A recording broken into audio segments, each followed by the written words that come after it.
പ്രശസ്ത സുറിയാനി പണ്ഡിതനും ദൈവശാസ്ത്രജ്ഞനും ചരിത്രകാരനുമായ കൂനമാക്കൽ തോമ കത്തനാർ ഓർമ്മയായി. അനേകം മെത്രാന്മാരുടെയും വൈദികരുടെയും സുറിയാനി പണ്ഡിതരുടെയും അധ്യാപകനായിരുന്നു. പാലാ രൂപത വൈദികനായ തോമ കത്തനാർ സുറിയാനി ഭാഷാ പഠന കേന്ദ്രമായ Kottayam saint Ephrem ecumenical research ഇൻസ്റ്റിറ്റ്യൂട്ടിലും വടവാതൂർ പൗരസ്ത്യ വിദ്യാപീഠത്തിലും ദീർഘകാലം അധ്യാപകനായിരുന്നു.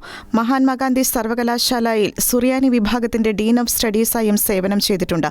കോട്ടയത്ത് കുറവിലങ്ങാട് കാപ്പുംതലയിലെ സുറിയാനി പഠന കേന്ദ്രവും സന്യാസാശ്രമവുമായ ബെയ്സ് അപ്രേം നസ്രാണി ദയറയുടെ സ്ഥാപകനാണ്. ഇംഗ്ലണ്ടിലെ പ്രശസ്തമായ ഓക്സ്ഫോർഡ് സർവകലാശാലയിൽ നിന്ന് സുറിയാനിയിൽ PhD നേടിയിട്ടുണ്ട്. സുറിയാനി സഭ ചരിത്രത്തെപ്പറ്റിയും ആദ്യകാല ദൈവശാസ്ത്ര എഴുത്തുകാരെപ്പറ്റിയും നിരവധി ലേഖനങ്ങൾ അന്തർദേശീയ ജേർണലുകളിൽ പ്രസിദ്ധീകരിച്ചിട്ടുണ്ട്. കേംബ്രിഡ്ജ്, ഓക്സ്ഫോർഡ്, ദമാസ്കസ്, ബാഗ്ദാദ്, എത്യോപ്യയിലെ ആഡിസ് അബാബ തുടങ്ങിയ സർവകലാശാലകളിലും ദൈവശാസ്ത്ര പഠന കേന്ദ്രങ്ങളിലും പ്രബന്ധങ്ങൾ അവതരിപ്പിച്ചിട്ടുണ്ട്. സുറിയാനി അക്ഷരങ്ങൾ ഉപയോഗിച്ച് മലയാളം എഴുതിയിരുന്ന കർഷോൻ രീതിയെപ്പറ്റി ഏറ്റവും ആധികാരികമായ പഠനം നടത്തിയ വ്യക്തിയാണ്.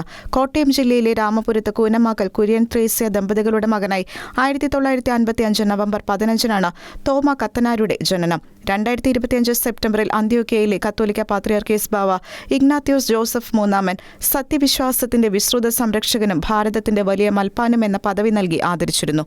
Church desk, Shekinah news.